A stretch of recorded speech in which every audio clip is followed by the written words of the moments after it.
मैयत को कफन पहनाने का सुन्नत प्रैक्टिकली तरीका।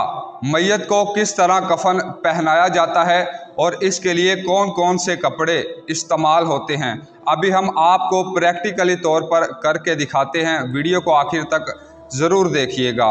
तो सबसे पहले मैयत को कफन देने के लिए 3 कपड़ों का होना सुन्नत है। नंबर 1, लिफाफा बड़ी चादर। इसको चारपाई के सबसे ऊपर बिछाते हैं। नंबर 2, अज़ारबंद छोटी चादर। इसको चारपाई के ऊपर लिफाफे के ऊपर बिछाते हैं। ये मैयत के सर से पाँव तक होता है। और नंबर 3, कमीज़ कफनी कुर्ता। ये बग़ैर सिला हुआ बग़ैर आस्तीनों के होता है और ये मैयत की गर्दन से पाँव तक होता है।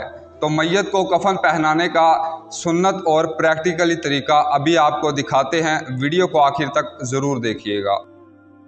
अब आपने लिफाफा, जिसको बड़ी चादर भी कहते हैं, उसे खोलना है और मैयत की चारपाई के ऊपर बिछा देना है। लेकिन बिछाते वक्त आपने इस बात का ख्याल रखना है कि जो चादर लिफाफा आपने मैयत की चारपाई के ऊपर बिछाया है उसके चारों कोने बिल्कुल बराबर हों, वो किसी एक जानिब से लटकी हुई ना हो, ताकि आपको बाद में इसको इधर उधर ना करना पड़े और आपके लिए ये आसान रहे। इसके बाद आपने अज़ारबंद को खोलना है। ये लिफाफे से छोटी चादर है। इसको भी बड़ी चादर की तरह चारपाई पर इस तरह बिछा दें कि ये भी चारों कोनों से बराबर हो, लटकी हुई ना हो। अब आपने इसी तरह अज़ार के ऊपर आपने कुर्ता, जिसको कफनी या कमीज़ भी कहते हैं, इसको बिछा देना है। इसके बाद आपने कुर्ते का जो ऊपर वाला हिस्सा है इसको आपने ऊपर गले की तरफ फोल्ड कर देना है। जनाजे की चारपाई पर तीनों कपड़े बिछाने के बाद सबसे पहले आपने लिफाफा बड़ी चादर, उसके बाद अज़ारबंद छोटी चादर और उसके ऊपर कफनी और कुर्ता, इसको बिछाने के बाद आप मैयत को आराम से आहिस्ता से इसके ऊपर रख दें। अब मैयत को उस चारपाई जिस पर कपड़े बिछाए थे उसके ऊपर रखने के बाद ऊपर कुर्ते का वो वाला हिस्सा जो फोल्ड किया था इसको मैयत के पैरों की तरफ ले आए कि इसके सुराख में से मैयत का सर, गर्दन बाहर निकल आए। इसको पैरों तक मुकम्मल बिछा दें। अब वो कपड़ा जो मैयत का सतर छुपाने के लिए उसके सतर वाले हिस्से पर रखा था, कुर्ते के नीचे से सतर का ऊपर वाला कपड़ा इस तरह से निकालें कि अपनी या किसी दूसरे की उसके सतर पर नज़र ना पड़े। और इसी तरह अगर आपने मैयत के नाक या कानों वगैरह में रुई वगैरह रखी थी तो अब आप उसको भी निकाल दें।